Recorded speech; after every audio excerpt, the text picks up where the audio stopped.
Hello guys, welcome to our channel. आज हम class 12th के फिजिक्स का chapter number 1 electric charge in field का एग्जाम्पल चालू करने जा रहे हैं। तो अपन एग्जाम्पल सबसे पहला कर लेंगे। एग्जाम्पल नंबर 1.5 आज हम करने जा रहे हैं। तो रीड करते हैं क्वेश्चन को। Consider 3 charge Q1, Q2, Q3 each equal to Q at a vertices of an equilateral triangle of side L. What is the force on the charge Q with the same sign as Q placed at the centroid of the triangle as shown in the figure 1.6। तो हमें क्या बोल रहे हैं, हमारे पास तीन charge है, Q1 है, Q2 है, Q3 है, जो कि Q के बराबर है और वर्टाइसेस ऑफ द ट्रायंगल पे रखा हुआ है। ठीक है, और बीच में हमने Q चार्ज रखा है जो कि सेम साइन का है। जो सब लोग ये पॉजिटिव है ये सारे, तो ये भी पॉजिटिव है, सेम साइन का एक चार्ज यहाँ पर रखा है। ठीक है, सेंट्रॉइड यानी कि बीच में। अब हमें बताना है कि इस चार्ज के ऊपर कितना फोर्स लग रहा होगा। तो देखो, जब भी सिमेट्रिकल चार्ज डिस्ट्रीब्यूशन होता है ना, तो हमेशा सेंटर पे जो चार्ज रखा होता है और पूछ लेता है कि इसमें कितना फोर्स लग रहा होगा, तो इसमें हमेशा सेंटर पे जो भी फोर्स लग रहा होता है वो जीरो होता है, अगर सिमेट्रिकल चार्ज डिस्ट्रीब्यूशन है तो। ठीक है, अब यहाँ पर देखो, अब ये पॉजिटिव मैंने बोल दिया कि सारे कैसे हैं, पॉजिटिव है, और ये भी कैसा है, पॉजिटिव है। तो अब देखो, ये Q3 वाला इसमें यहाँ फोर्स लगाएगा, दैट इज F3 यहाँ लगाएगा।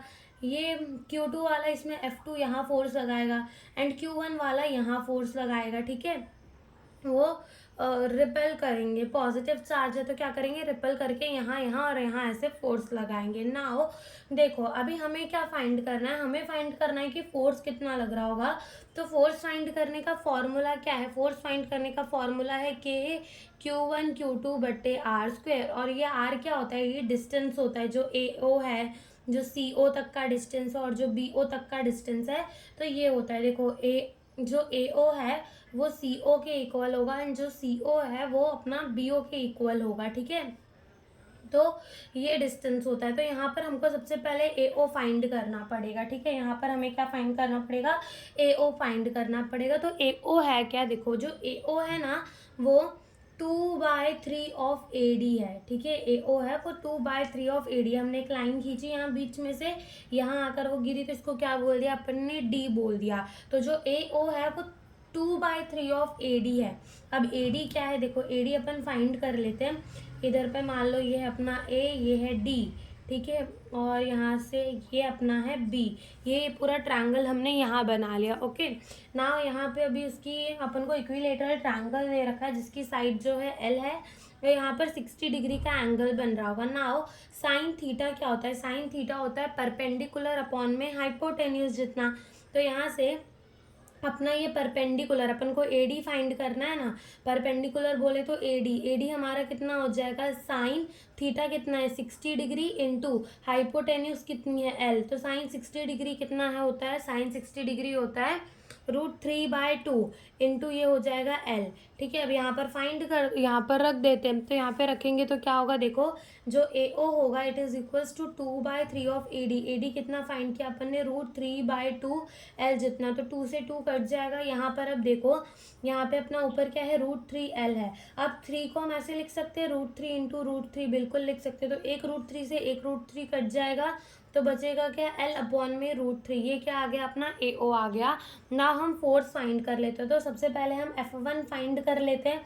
ठीक है, कितना होगा, K होगा, ये होगा Q1 Q2 Q3 सब Q के बराबर ही है। ठीक है, Q अपॉन में R², यानी कि R हमने ये फाइंड किया, AO का length, that is L upon में √3 का क्या हो जाएगा, स्क्वायर हो जाएगा। तो यहाँ से क्या हो जाएगा, ये हो जाएगा Q अपॉन में L², और √3 का क्या हो जाएगा, 3 हो जाएगा। अब ये 3 ऊपर चला जाएगा तो क्या हो जाएगा, 3K अपॉन में L² जितना। ना K को ओपन करके लिख लेते तो K क्या होता है, K होता है 1 अपॉन में 4πε0।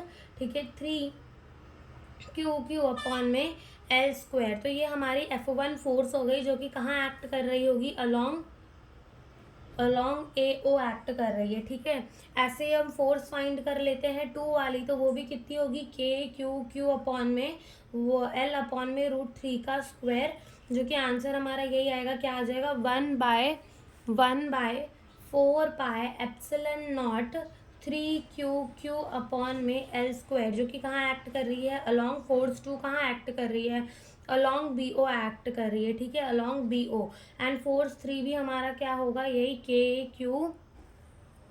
क्यू अपॉन में एल अपॉन में √3 का स्क्वायर। तो यहाँ से क्या हो जाएगा अपना 1/4πε0 3 क्यू अपॉन में एल स्क्वायर हो जाएगा, जो कि कहाँ एक्ट कर रहा है, फोर्स 3 हमारा एक्ट कर रहा है अलॉन्ग सी ओ। तो सारे फोर्स कैसे आए, सेम आए ना। अब ये देखो कि जो अपना फोर्स है ना वो भी सारे इक्वल है, दैट इज F1 जो है वो इक्वल है F2 के, और जो F2 है वो इक्वल है F3 के, सबको F के बराबर हम मान लेते हैं। अब ना देखो यहाँ पर अपना क्या एक्ट कर रहा था, F2 एक्ट कर रहा था जो अब F के बराबर है, यहाँ क्या एक्ट कर रहा था, F3 एक्ट कर रहा था जो F के बराबर है, और यहाँ क्या एक्ट कर रहा था, F1 एक्ट कर रहा था जो F के बराबर है। तो अब हम क्या करते हैं, इस फोर्स और इस फोर्स का रिजल्टेंट फाइंड कर लेते। तो रिजल्टेंट कैसे फाइंड करते थे, रिजल्टेंट हम कैसे फाइंड करेंगे, देखो रिजल्टेंट फाइंड करेंगे A square plus B square plus 2ab cos theta जितना रिजल्टेंट होगा। तो यहाँ से देखो ये हो जाएगा एफ स्क्वायर प्लस 2f² हो जाएगा, ए बी भी हमारा क्या है, एफ है, तो f² हो जाएगा, और cos थीटा। तो देखो यहाँ पर से देखो, यहाँ पर ये देखो कि ये देखो यहाँ से हमारा ये कितना एंगल हो जाएगा, 120 डिग्री का होगा ना। यहाँ से हमारे एंगल कितना हो जाएगा, 120 डिग्री का होगा, ठीक है। बिकॉज अगर हम यहाँ से लाइन खींचते हैं तो ये 30 डिग्री का, ये 30 डिग्री का, फिर ये 30 डिग्री का, तो ये 60 120 हो गया, फिर यहाँ पर बाकी बचा 120, ठीक है।